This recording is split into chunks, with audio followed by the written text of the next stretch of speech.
दोस्तों, रामचरितमानस के बालकांड का यह तीसरे दोहे का सुनिए। बंधु संत समान चित हित अनहित नहीं कोई। अंजलिगत शुभ सुमन जिमि सम सुगंध कर दोई। अब इसका अर्थ सुनिए। मैं संतों को प्रणाम करता हूँ, जिनके चित्त में समता है, जिनका न कोई मित्र है और न शत्रु। जैसे अंजलि में रखे हुए सुंदर फूल, जिस हाथ ने फूलों को तोड़ा और जिसने उनको रखा, उन दोनों ही हाथों को समान रूप से सुगंधित करते हैं, वैसे ही संत शत्रु और मित्र दोनों का ही समान रूप से कल्याण करते हैं। तीसरे दोहा का ख सुनिए। संत सरल चित जगत हित जानी सुभाव सनेहु। बाल बिनय सुनी करी कृपा राम चरण रति देहु। अब इसका अर्थ सुनिए। संत सरल हृदय और जगत के हितकारी होते हैं। उनके ऐसे स्वभाव और स्नेह को जानकर मैं विनय करता हूँ। मेरी इस बाल विनय को सुनकर कृपा करके श्री राम जी के चरणों में मुझे प्रीति दें। अब इसकी पहली चौपाई सुनिए। बहुरी बंदी खल गन सती भाए। जे बिनु काज दाहिने हो बाए। पर हित हानि लाभ जिन्ह केरें। उजरे हर्ष विषाद बसेरें। अब इसका अर्थ सुनिए।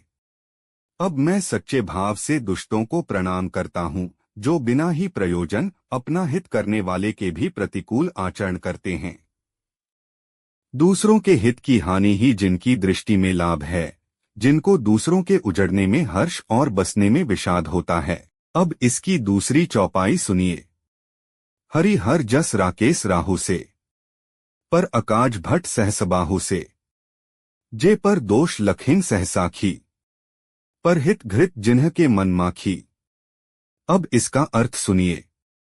जो हरि और हर के यश रूपी पूर्णिमा के चंद्रमा के लिए राहु के समान हैं, अर्थात जहाँ कहीं भगवान विष्णु या शंकर के यश का वर्णन होता है, उसी में वे बाधा देते हैं, और दूसरों की बुराई करने में सहस्रबाहु के समान वीर हैं, जो दूसरों के दोषों को हजार आंखों से देखते हैं, और दूसरों के हित रूपी घी के लिए जिनका मन मक्खी के समान है, अर्थात जिस प्रकार मक्खी घी में गिरकर उसे खराब कर देती है और स्वयं भी मर जाती है, उसी प्रकार दुष्ट लोग दूसरों के बने बनाए काम को अपनी हानि करके भी बिगाड़ देते हैं। अब इसकी तीसरी चौपाई सुनिए। तेज कृसानु रोष महिषेसा। अघवगुण धन धनी धनेसा। उदय केत समहित सभी के। कुंभकर्ण सम सोवत नीके। अब इसका अर्थ सुनिए।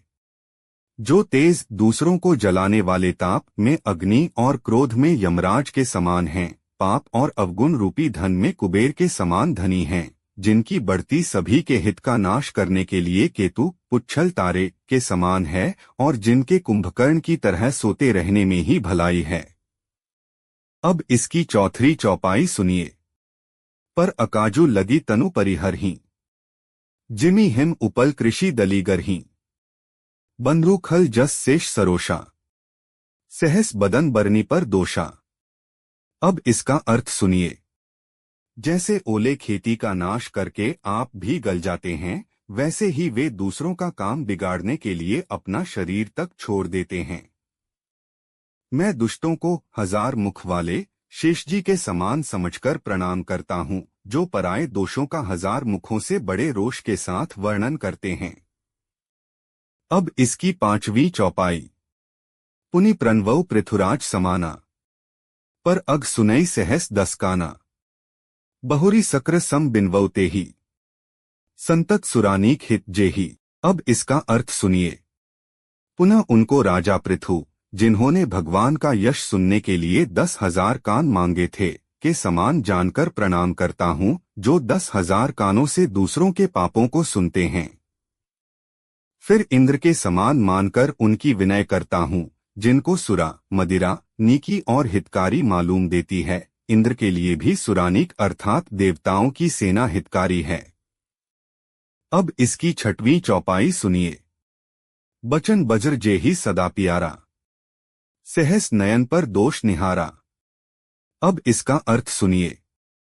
जिनको कठोर वचन रूपी वज्र सदा प्यारा लगता है और जो 1000 आंखों से दूसरों के दोषों को देखते हैं। दोस्तों, मेरे द्वारा सुनाए गए रामचरितमानस के बालकांड के दोहे और चौपाई आपको अच्छी लगी हो तो लाइक करें और चैनल को सब्सक्राइब करें और हाँ दोस्तों, कमेंट में सीताराम जरूर लिखें। जय श्री राम।